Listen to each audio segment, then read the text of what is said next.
All right, welcome everyone. Thanks so much for being here. For those of you who don't know me, my name is Paige Morris, and I'm the North American Student Representative for the Glass Art Society. Before we get the program started, we have a few logistics to cover and online community practices to review. We'll be recording today's program and posting it on our YouTube channel, so while we hope you will keep your cameras on, only do so if you're comfortable. We also ask that you keep yourself on mute unless you are speaking. If you have any questions or comments, we would love to hear them. And because we know people engage in different ways, you're welcome to grab the microphone and unmute yourself to speak, or you can use the raise hand function so the moderators will see that you have something to say. You may also use the chat box if that is more comfortable for you. We'll try our best to address all questions. Closing extra tabs on your device can help avoid video delays or glitches. So now would be a good time to go ahead and close any you don't need. As our online community practices go, we ask that everyone be respectful, speak from their own experience, and challenge yourself not to make assumptions. Instead, ask questions and go deeper. We also want to acknowledge that some of us are currently on Indigenous lands, and all across the world, people are dealing with issues of colonialism. For those who haven't been to a GAS student meetup program before, they are monthly virtual meetings meant to create a space for students from around the world to discuss glass materials and processes, view lectures and demos, attend virtual studio tours, meet leaders in the glass community, and more. This program is run by myself and Ibram, our international student representative. Hi. With that being said, let's get our programming started. Today we'll be hosting Glass Education Exchange, also known as GEEX. They're an online platform serving the immediate and future needs of those interested in glass learning through community building programming and resource sharing. GEEX believes the field of glass needs to be reorganized intelligently, promptly, and professionally following the impact of COVID-19, and that new structures for intellectual and cultural value need new funding models. Joining us today is Ben Orozco, artist, designer, and recent grad of Geeks, and Emily Leach, artist and recent grad. Without further ado, I'll turn it over to both Ben and Emily, who will give us some insight about Geeks. Hey everybody, so excited to see everybody here. Thank you so much, Paige and Ibrahim, for having us today. We're really happy to be here, and thank you especially for joining us on Valentine's Day. It's a good time to talk about the things that we care a lot about. So we're going to start with just a quick run through the Geeks platform, and then hopefully open up to a conversation with all of you. So this is just a short, relatively short presentation, just to give you a bit of background on this organization. So I'm Emily. I'm the Assistant Director of Geeks. I graduated from University of Wisconsin-Madison in 2019. I'm currently based in Massachusetts. In my work in glass, I've really been recently examining and reiterating components of my family archive while actively preserving and maintaining it. So in those two images on the left side of the screen, these are details of Reading the Sequence, which is a piece I made in early 2019. This is a triptych that is composed of 3 iterations of the same handwritten letter. Each iteration has been progressively redacted. All of the prints are held at an angle underneath a privacy filter so that from a distance they're illegible, just black screens. But upon approach, the contents reveal themselves to the reader.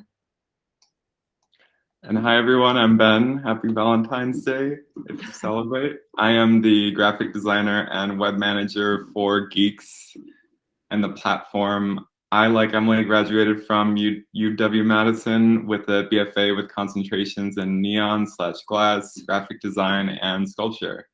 And my practice focuses on the abstraction, re-encoding, and perception of space through light, pattern, and installation. So what you see here is Blenda, or Dazzle, a work I created in 2020 while researching traditional glass and neon techniques in Sweden while on a Fulbright research fellowship. So if you want to know about that, just ask me, send me a message. And my design practice overall shapes and informs how I create form and operate within glass spaces.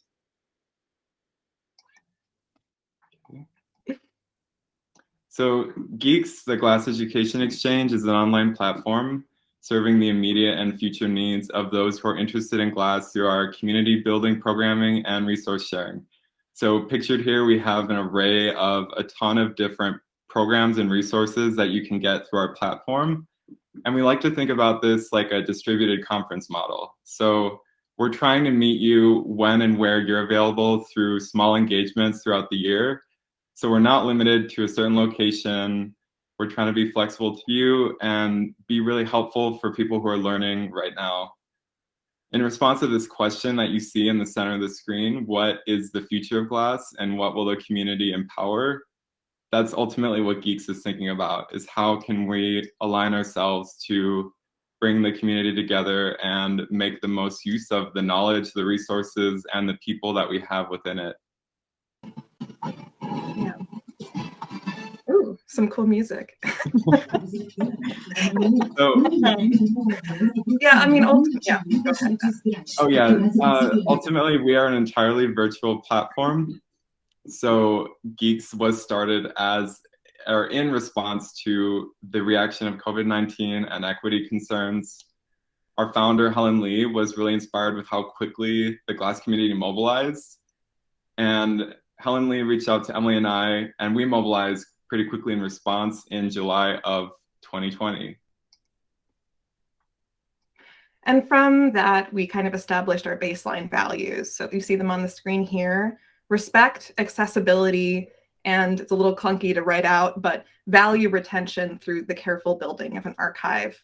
These are the values that we use to check in as we're building our programming and trying to establish precedents for research sharing, social engagement, etc. So these are the questions that we're constantly asking.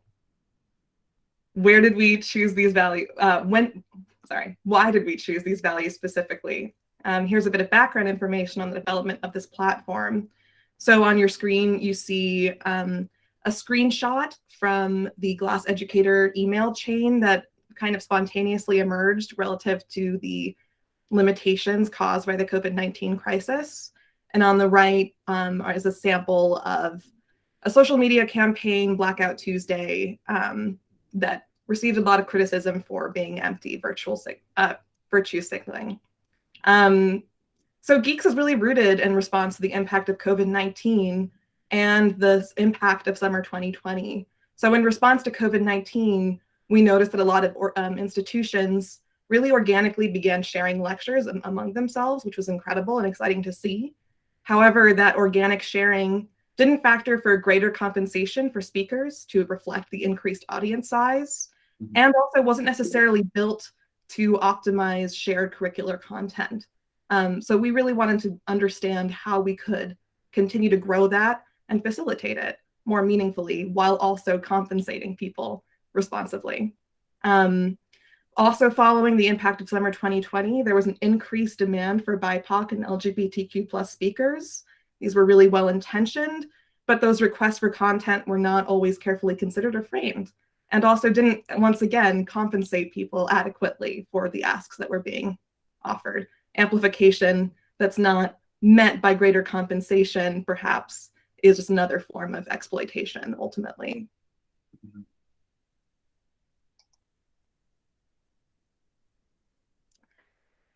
So this is a slide of our most recent Geeks Talks lecture. This is kind of the premier programming of this platform, a shared virtual lecture series.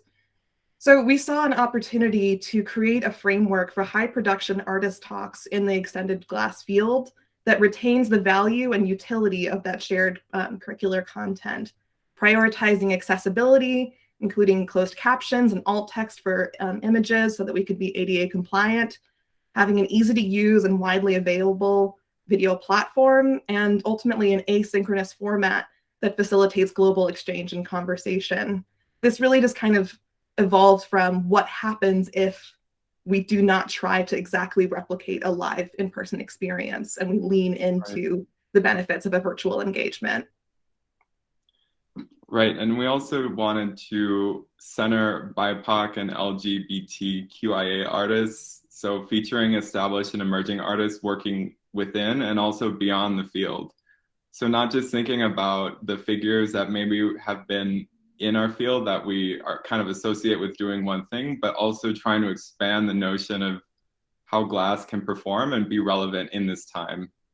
Also, too, thinking about this increased merit. So what can the final product be in terms of respecting the intellectual property? Since all of these artists right now virtually are doing their artist lectures, sometimes they go up on the internet just for anybody to see.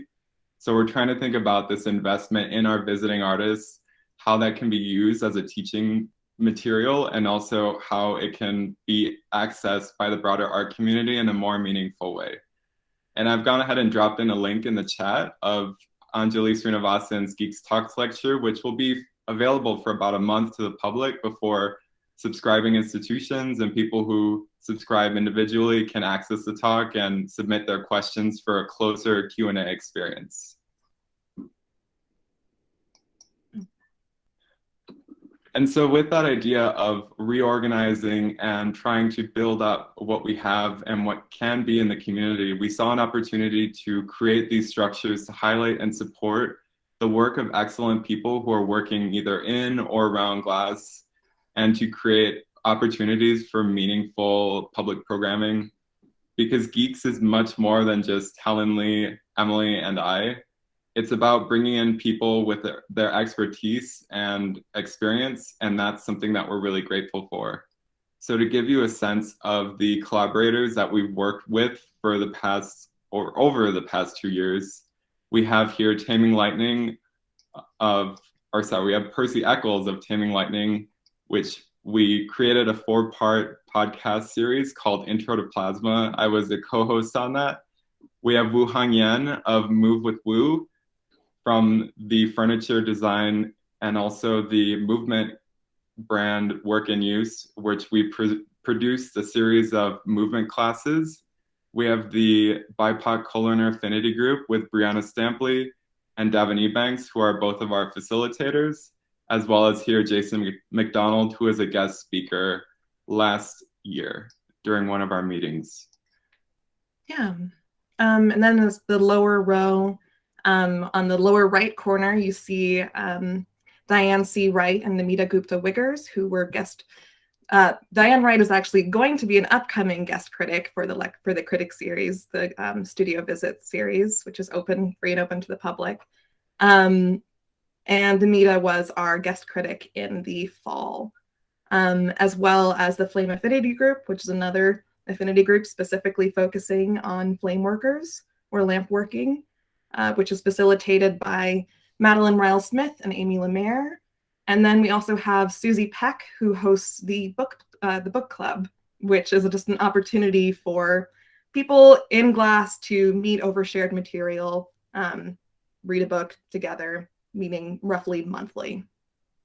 And towards the end of this presentation, we'll circle back to upcoming events that are low cost or free and open to co-learners and the public. And I'm going to just drop quickly a link in the chat here. Oh yeah, and I think I got the programming link in there. Perfect. Well, I'll just drop in the resources link. Thank you for that, Ben. So in building this platform, we also had the opportunity to really carefully define our audience. These 3 groups are fundamental to the creation and maintenance of the Geeks ecosystem. Some of them might be a little bit more self-explanatory than others. Educators. These are people in glass who facilitate knowledge sharing and development. Onlookers is like a little bit of a slippery category, and maybe onlooker isn't as intuitive as we might hope it would be.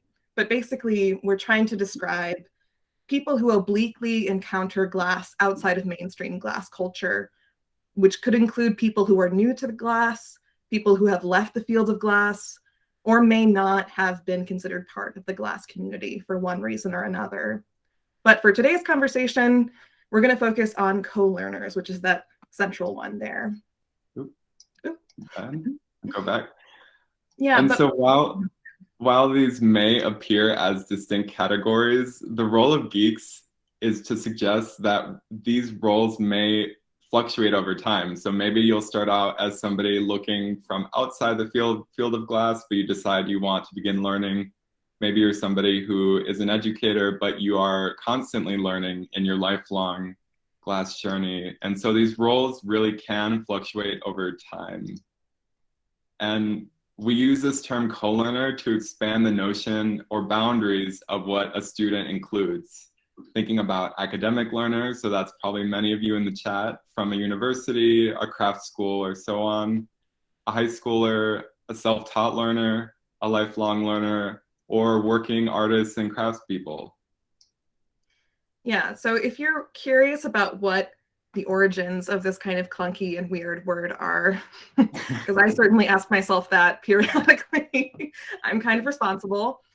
This term refers to Paulo Freire's argument for a student as a co-creator of knowledge. So shifting away from a top-down system of knowledge and knowledge learning and education, or like a banking approach. We like to think that learning continues beyond the classroom and is more lateral. We're all collaborating together and building this.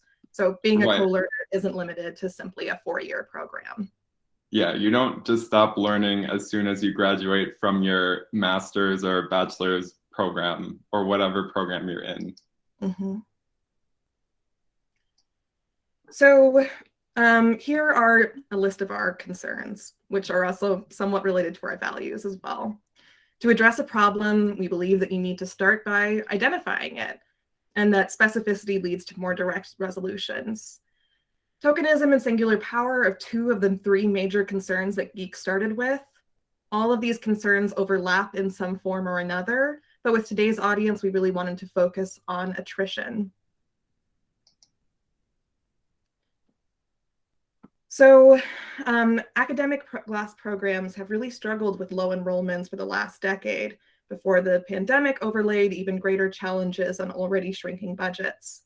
And this isn't really a statistic so much as an observation, but many talented and marginalized voices have actively chosen to distance themselves or disassociate entirely from glass as a professional field.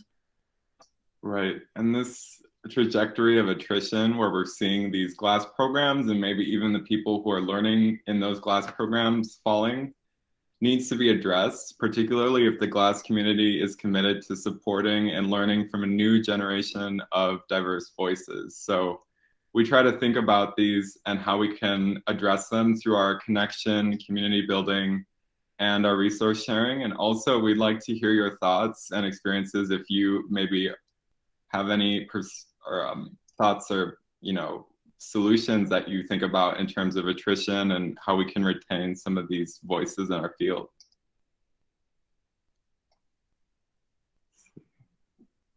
So here's some upcoming programs. If you're a co-learner looking for more support through connecting or finding resources, here's a good opportunity to join in. On Sunday, February 27th, we have the BIPOC Colearner Affinity Group, which has a work in progress crit. This is a BIPOC-only group. So if you identify as BIPOC, this is a really great opportunity to get feedback in a BIPOC-only space. You have to just register by February 20th, so that's coming up pretty soon, surprisingly. And then the Flame Affinity Group has its 3rd meeting in March with the theme of collaboration, and that's on March 3rd at 6 p.m. And then we have the Geek Studio visits, which this season we're doing crit groups. Upcoming would be Diane C. Wright, which will be happening later on in March. And you'll want to watch out for that lottery date, March 7th. So it's a completely free program, but you just have to get your name in the hat. And the applicants will be selected by lottery on that. And then also upcoming is our Geeks Writing Center with Anna Matisse, Donna Hickey, which is really exciting because we have somebody who is a professional writer, somebody working for the Met Museum in New York, who also has a glass understanding. And our initial series will start with a focus on artist statements. So these will be individual one-on-ones. If you are, let's say, a glass artist who's applying for residencies or other applications, this is a really great way to get some feedback from somebody who has a knack for both. And we've definitely gone through a lot today. So if you want to stay up to date, you can follow us at Geeks Glass on Instagram, Facebook, Twitter, or visit our website at geeks.glass. And I will stop the share here. Yeah. So as recent graduates, we thought that we would ask a couple of questions of each other. I feel like this student meetup is like a good space for us to be in, particularly because of that. We were just students and maybe are still learning on our feet quite a lot. So we also wanted to give you a bit more of a sense of who we are individually, not just as geeks proper. So we'll share a couple of questions with each other. I'll put them in the chat. I would love to hear some of your responses to them, but we'll also open up for a larger discussion towards the end of this portion. Mm-hmm. So to start, Ben, what led you to working with glass? Right, my glass origin story. So at the University of Wisconsin-Madison, I initially pursued graphic design as my primary focus. I was somebody who always knew I had a knack for that. And I was lucky enough to be in a pretty big university that had a glass department. So I discovered that we had access to the material of glass. I took a summer workshop. And then later on, I discovered that it's possible to take neon as well as a possible class, which I was really excited about. And so I eventually found this class and I started working in a material that literally embodied the act of shaping lettering and illustration through a material. And since then, I've been seeking out various neon workers, shop owners, and other artists to keep learning and growing since then. I'm wondering, Emily, how did you initially get into this whole glass material? Well, I have had kind of a non-traditional trajectory in terms of education. I originally, I went to college outside of Philadelphia. I went to Swarthmore College in Pennsylvania. I studied studio art and film and media studies there. But I also really hated that experience. I did not have a good time there. So I left. And after that, I just kind of tried a bunch of different things. My partner moved to UW to study physics. And I said, why not? I'll come along for the ride. While I was there, I tried out a bunch of different things at the community college locally, did welding, did metals. I really wanted, after what was kind of a miserable undergrad experience, to push myself and try things that I found scary in one sense or another. So things that were loud, hot, uncomfortable. I was like, cool, like I don't love this, but I'll try it out for myself. I don't actually remember why I took the glass class, the beginner glass class at UW-Madison, but I did. And it just was a really great fit for my learning style. I'm really bad at focusing on one thing, just exclusively one thing. If my brain was like a browser, an internet browser window, like I always have like 6 or 7 tabs and like sound is playing, but I don't know exactly which window it's playing in. That's just kind of my style. And that really works well for being in a hot shop is what I have found. Really being able to communicate with my assistant or with my gaffer, depending on what situation I'm in, looking at the color of the glass, maintaining the heat. All of those processes were really satisfying. And ultimately, it was a lot quicker than a lot of other similar processes that I was working with at the time. It just was a good fit. But now, Ben, I'm wondering, in working with material, what weren't you expecting to find? Yeah, I mean, working and coming from this very digital, flat, professional practice, being a graphic designer, there were so many things that I was just not ready for. And I feel very lucky in that when I was starting out, I entered my glass career at my undergrad as a sophomore. So I had a lot of time and I just discovered this whole facility intensive process. And then after that, you know, as I was taking classes, I was thinking just about, oh, wow, this is a really small community. And then I started to see these little hints of, oh, wait, this feels very informal at times. Or maybe the nature and the vibe of the shop or the class I'm working in can be really weird or off. And I also started to notice that resources, especially after this like post whatever you're doing, like let's say you're in a workshop or a class, is something that is very much dependent on who you know, or it could be very weird to find certain resources. So I was just feeling this weird anxiety, I guess, in the practice, just about how hard it could be to access materials or keep working in general. How did you feel about that, Emily? In terms Yeah. of things you weren't expecting? So one thing that really struck me in the like first beginner class with Helen Lee at UW was there was this little children's book that she had up by the blackboard that I'm sure I can find a picture of it. I'd send a chat if I could. But basically, it's just this little cute children's book that says what to do when you're angry. And I saw that and I thought, wow, like that's kind of funny. Like, I guess, like, you know, emotional intelligence is important. Like, we gotta figure out how to self-regulate. That's good. But I didn't really take it that seriously in that moment at first. And what I found is that that is really a systemic issue in the field. People not really knowing how to regulate their emotions properly, professionally, and to make safe environments for others. That really caught me by surprise coming into this area, especially wanting to push myself.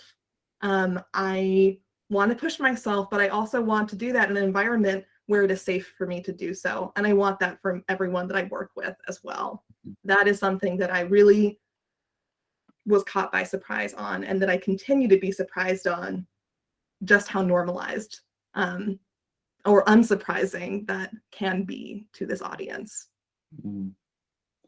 Yeah, and with that too, sometimes it's feeling like the faces of what is representing our field as a whole, it can feel like it's almost like one of everything if you're not a certain glass blower, if you're not working in like a certain practice. And so another thing too that I was thinking about was just how there was a strange gap in the neon world between there being blue chip artists who are in big museums and who are very widely celebrated for their work, and then having and knowing a lot of neon shop owners and people who are fabricators. And I started realizing that this critical discourse and attention kept circling back to studio glass and Venetian glass. And I was just like, oh my God, like, where is there space for people who maybe don't fit into these two neat little compartments?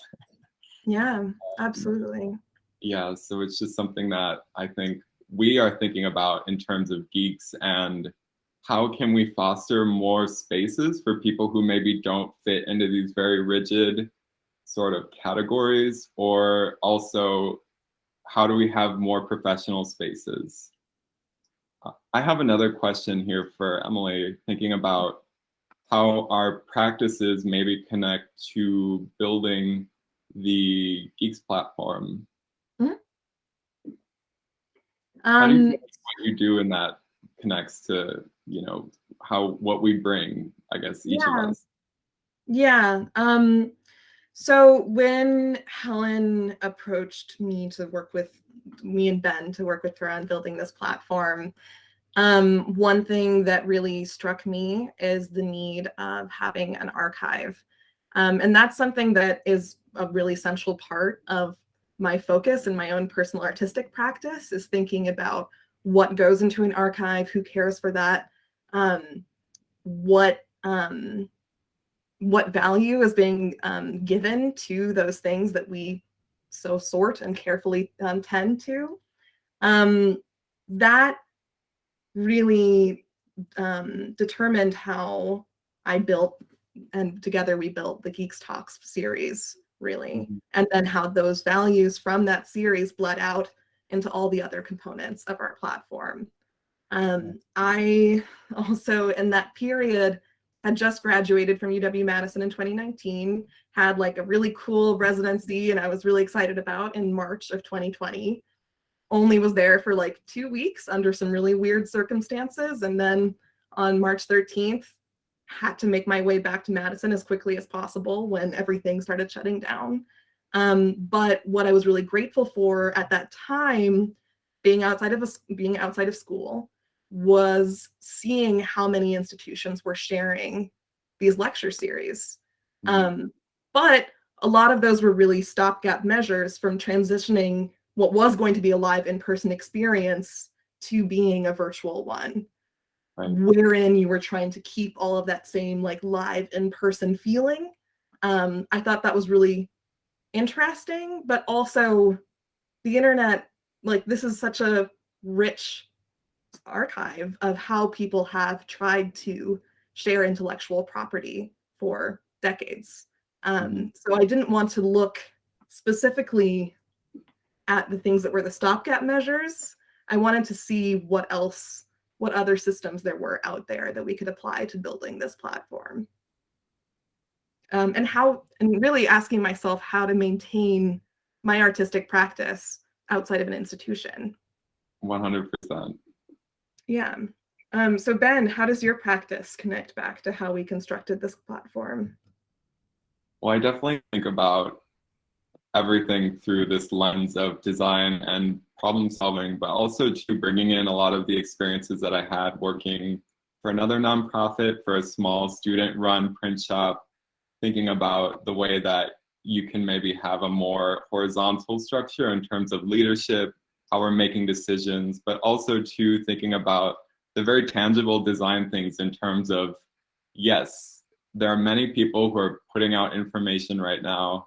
I mean, one of the ways that I actually learned a lot of what I gained, since Neon is one of my primary mediums, was just watching a lot of what people were posting on social media in terms of these tiny little tricks. Like if you, let's say, are well-versed in working with Neon, there's certain ways to mount the glass to the wall that you wouldn't necessarily know if you hadn't worked with somebody who does this maybe for a pretty long time. Like some really skillful knowledge that's being shared, but it was something that was in a feed. And what happens to a feed? There's more stuff that kind of gets pushed to the top. Yeah.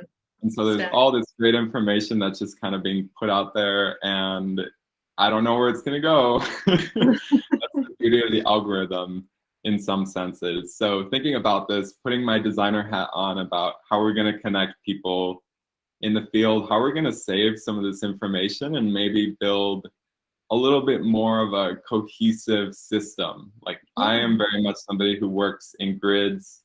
I think about space, I think about pattern, I think about a lot of things through the sense of a grid and how we are in relationship to each other. So with those two ideas in mind, that was something that I bring every day. Even now, like we've been building this platform, but it's something that we are still adapting. We're still learning. This is a completely artist-run organization. That's one other thing too that I don't think we mentioned yet, is that Helen, Emily, and I are all still ongoing in terms of we're all still doing. We're still making works. We're still trying to exhibit our work, and so there's a lot of logistical things that are kind of fun, thinking about trying to both serve the community but also try to work with each other. Yeah. And so Emily, I wanted to ask you, what is it like running this artist-run organization? Like how is it for you? What's it like? It's like a temperature check. Yeah, temperature check. Oh yeah, it's been really beautiful to see how people come together and work together, and really to get a sense of how we can be responsive versus reactive to really meet like the like, you know, stated needs of very specific, potentially very small communities within like a much grander audience. And I think that has involved a lot of building a bridge as we are walking across it. I don't think that I necessarily came into this thinking that I knew all of the necessary steps that we needed to take as we were doing it.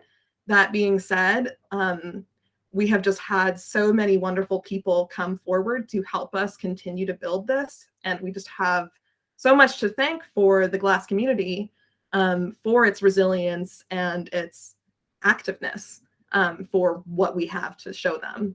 It's really just about wanting to centralize all of these really beautiful things that are happening organically in the field and to bring people together over it. So what's it like? I mean, on like a day-to-day basis, it kind of changes, but I'm really grateful for it. It's really, I haven't been in a hot shop since I graduated, but I have really been able to continue engaging with GLASS and GLASS thinking in a way that I really don't think I would have been had this platform not existed and had we not been involved in it in the way that we are. So I'm really grateful for that. All right. What's it like for you, Ben? Well, it's definitely always an evolving challenge in terms of the logistical aspect, and always putting on that brain and that hat of remembering what it was like as I was in school, as I was a co-learner, or as I am being a co-learner as a recent graduate. I'm always thinking about how can we make what we're doing as accessible as possible for a lot of the people who we want to serve, including you all. Thinking about like, okay, how do we make, if we're doing a talk or we're putting out a resource, what is the easiest way to get it to you and it to be the most coherent and hopefully as simple as possible in terms of clarity. You know, we really try to focus on putting little sneak peeks of each of our talks that we do. We try to provide highlights for our lectures. You know, with our podcast, we also put out little tidbits of things like that. And also sharing as much as we can publicly. So we're very transparent in terms of being a program and a nonprofit that is in its nascent stages. You know, we will openly share what our fundraising goals are, you know, how we try to fund and how we try to support both ourselves, but also the community in turn. Yeah. So it's something where we try to be very transparent and just try to be honest with what we're trying to address and also the resources that we need to do it.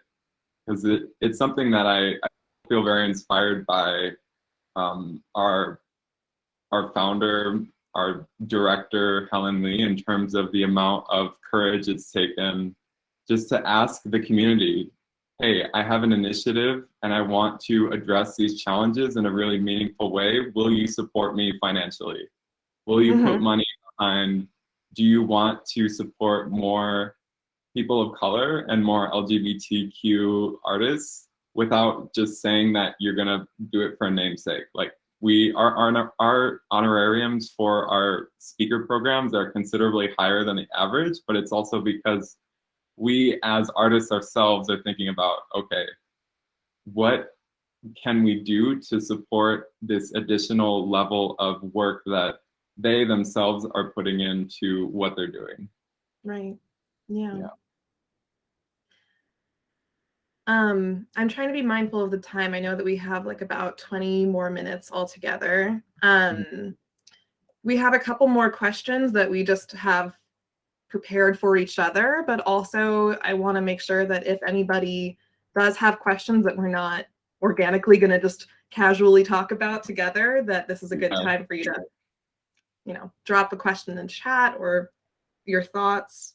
Otherwise, we'll just keep kind of going through our little script. It's not scripted. It's just, you know, we have some questions that we were thinking about. Yes, just a few questions we've written up. Yeah. So another question that we had prepared and that would be interested in hearing from everyone on is drawing from our own Geeks values. What does respect mean relative to your own artistic practice or just practice in GLASS, in the material of GLASS? Ben, what does that mean for you? I think for me, one thing that I really prioritize and that I love and I don't always get it in certain glass spaces, is professionalism. I think it's really great when you can come into a space and everybody is pretty much on the same page in that sense. And I think professionalism it can mean a lot of different things to a lot of different people.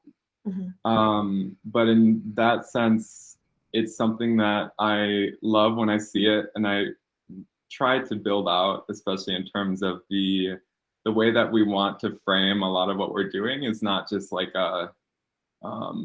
it's not just like slinging up a resource, but you don't have any idea what's going on. In that sense, treating what we're doing and, if we're going to share something, making sure that it is actually accessible to everybody and not just to maybe people who only understand what's going on or who have audio, visual, who don't have those issues. Yeah. Now Yamamoto had a really cool post that came up just the other day on Instagram. This is something that I've been thinking about relative to the question of respect. So if you click through to that, I'm going to pop in and respond to that in a second, Paulina. 1 second. I'm going to just give a brief description of what this Instagram post is. But basically, if you click through to it, you'll see that Now is asking and wrote a little essay on visual artists getting paid for their time. I think that that's one of those things that there's a lot of value in exposure, and there's a lot of need for it to some degree. At the same time, if they are not really being matched by some sort of meaningful compensation in one direction or another, then it really does start to feel like exploitation.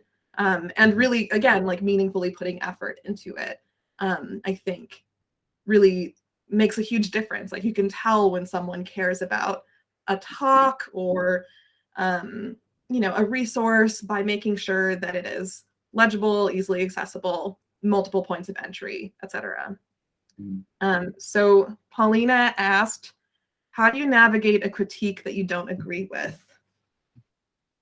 This is a nice question that I think does tie into respect too, and that a lot of what we think about is how to frame things in a way that is, I guess, respectful to the background of whatever that thing is. So I feel like there's two ways to answer this in terms of how do you navigate a critique you don't agree with, in terms of, is it about the work and how you see the work, or is it a critique that maybe is minimizing some aspect of your identity or what you do?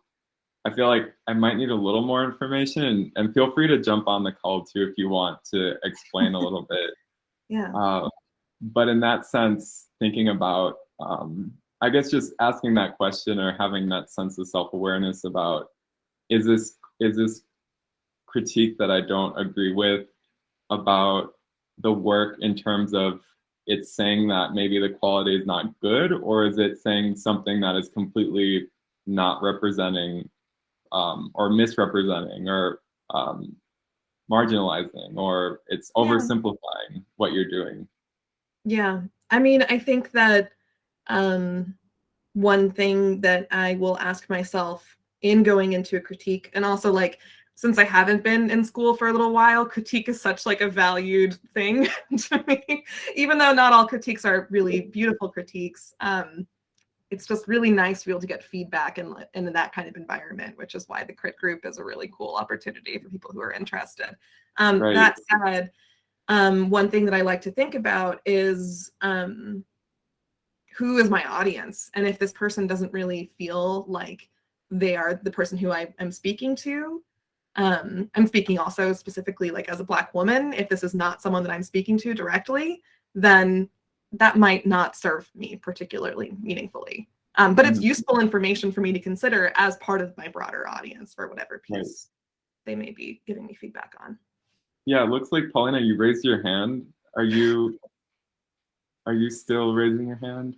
Yeah, I mean, so I'll just jump in through the audio, but I think you did answer, or I appreciated your response. I guess I was kind of thinking about like critique in terms of like it doesn't have to be an academic setting. I was kind of thinking back to a time where I exhibited my own work, and it was just the public kind of giving me their critiques on my work. And I think it was a little bit of both of what you mentioned, Ben, of like formally or technically they critiqued it, but also kind of the content that was my artwork was about like my minoritized identity. So for me, it was a little bit of both of like, okay, are you like not agreeing with the content, but the content is like my background in culture. So like, it was a little bit difficult for me to like retain like professionalism. And I guess it's like something that I think about of like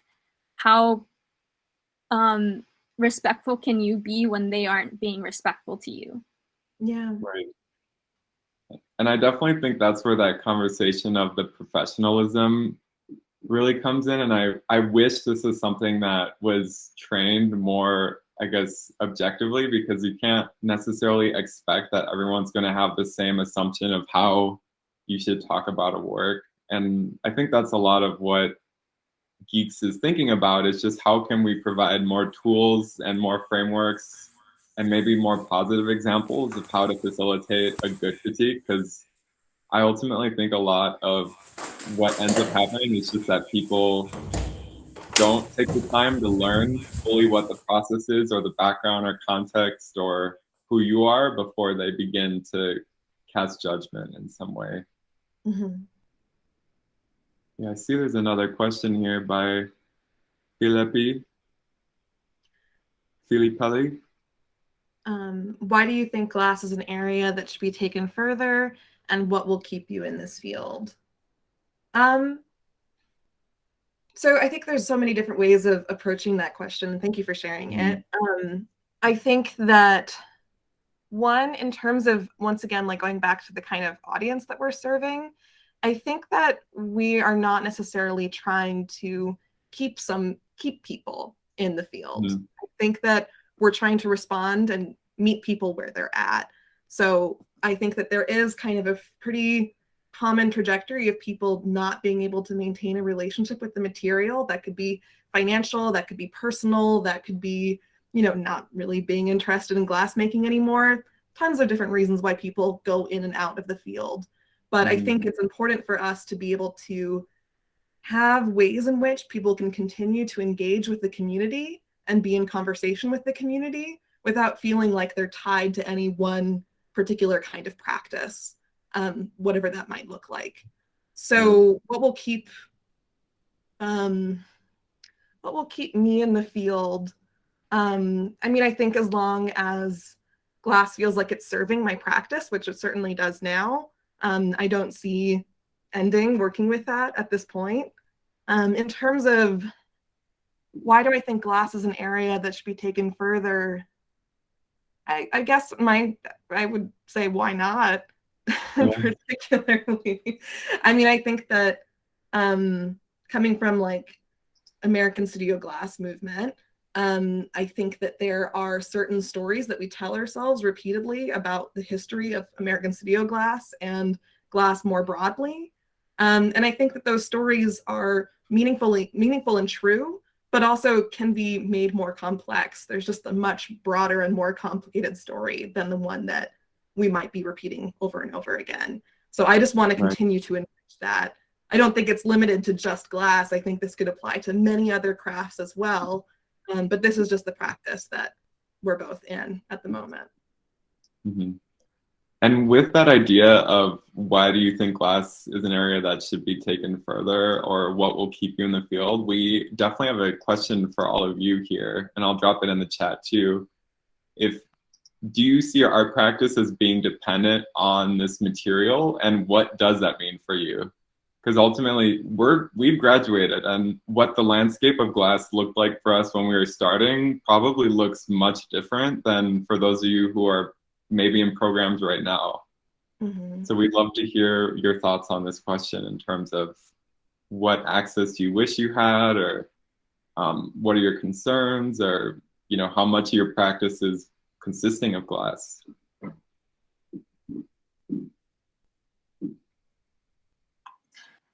Well, I'll jump in. Well, maybe some people think about it and get the courage, because I've also been out of school. I graduated during the height of the pandemic in 2020. Oh my gosh.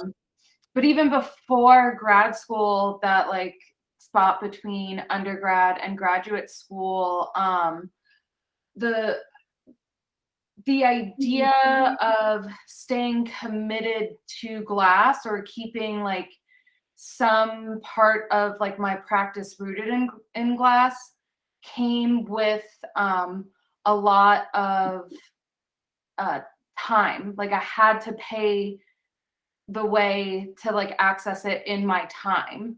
And Right. now like having that like coveted master's degree and like that understanding of like the professional career like falling into place or whatever that in the American dream should mean, or you know how it comes into play and doesn't, it again like means time and like being of service and like finding jobs that it's easier to find jobs that pay little but give you access than it is to find a job that pays well but still affords you the time to have to go rent and make work. So it's a hard balance. And for me right now, I'm in a glass residency, so I'm trying to focus on utilizing glass, even though my practice is mixed media, but knowing that I don't know what comes next. So there might not necessarily be the consistent access and there might not be the finances. So for me personally, it's hard for me to understand what it would mean if my practice was solely rooted in glass, just from like a financial aspect of accessing the facilities and the material itself. Yeah, thanks so much for sharing.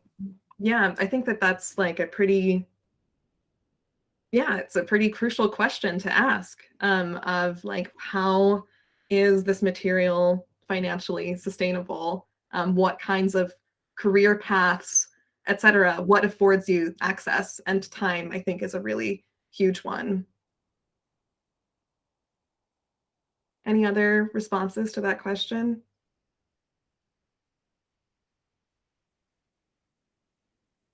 I'm curious too, how many of the people here are recent graduates versus maybe you're about to enter a program or you're currently in a program. That would also be great too. And I know some of you mentioned at the beginning that you're coming in from different schools or different craft programs, but yeah, we'd also love to hear that too.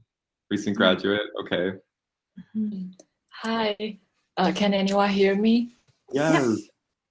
Hi, I'm a recent graduate. I answer this question because after graduate without the school resource, I'm looking for a new resource. So that's why I start to get more involved. I try to get more involved in Geeks.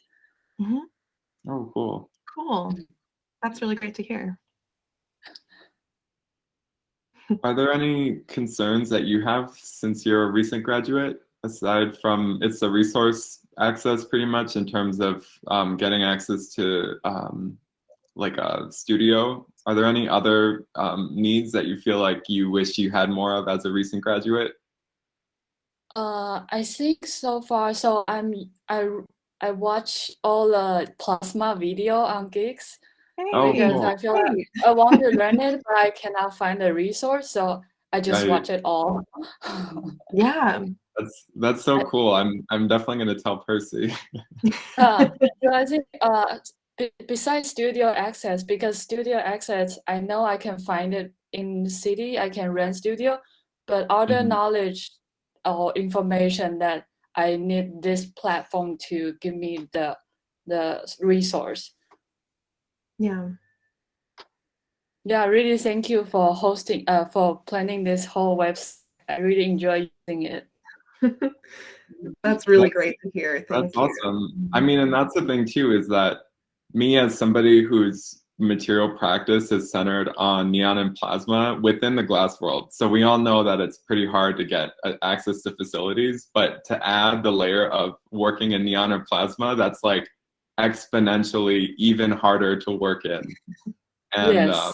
And so it's something that I've been aware of just in the back of my head in terms of how can we make this so that maybe you don't work in the material, but you're still part of the conversation in some way. Right. So it's still something that we're thinking about. But I think ultimately sharing information like we did with the Intro to Plasma series, literally giving people the tools they need, because there are ways to get into glass or to get into plasma that maybe aren't a full out or full blown, you are having to be in one single shop or one single space in order to work.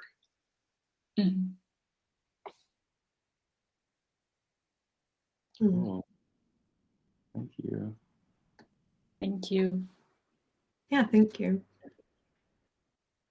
I wanted to just see, there's like 2 more minutes left, so just see if we have any questions from the audience before we kind of close it out.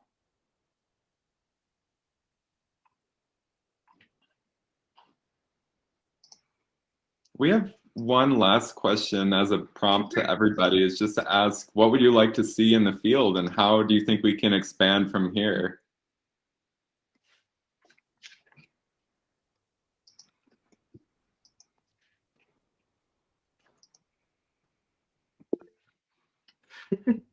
It's a big question, and we're trying to ask ourselves that all the time. But yeah, I guess one thing that we're excited to be developing as well, Geeks recently got a grant from the Center for Craft and Design, where we're going to be working on, yes, keep on archiving. Yes. We need a central base for glass knowledge. Fully agreed. I think that that's just really crucial. So anyway, circling back, we're going to be working on developing a podcast conversation series between glass scholars and glass artists. So people with a like rooted practice, physical practice in the material, and people with a more like academic historical perspective, and joining them together to have conversations about that practice. So more information to come on that, but something to keep aware of. So keep following us on social media or our website. Yeah, and if you want to check out our resource exchange, I'm going to drop a link in here. Anybody can submit a resource that you found really helpful to your class or beyond practice.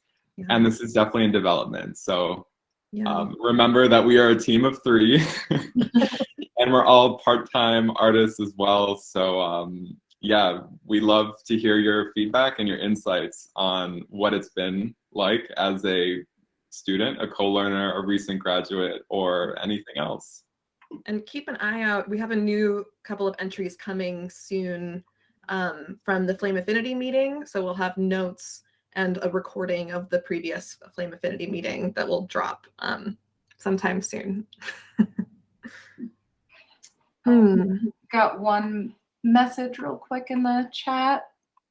In Romania, most of the factories and glass studios were closed in the last year, but we are trying to keep our community alive, and the university is a place open for graduate students to continue their work. Also, glass engraving and stained glass are more approached at the moment now. That makes a lot of sense. Yeah. Totally. Yeah, that's really interesting. Yeah, I mean, just the endurance of this community, I think, was really highlighted by the impact of COVID-19 and the ongoing impact of COVID-19.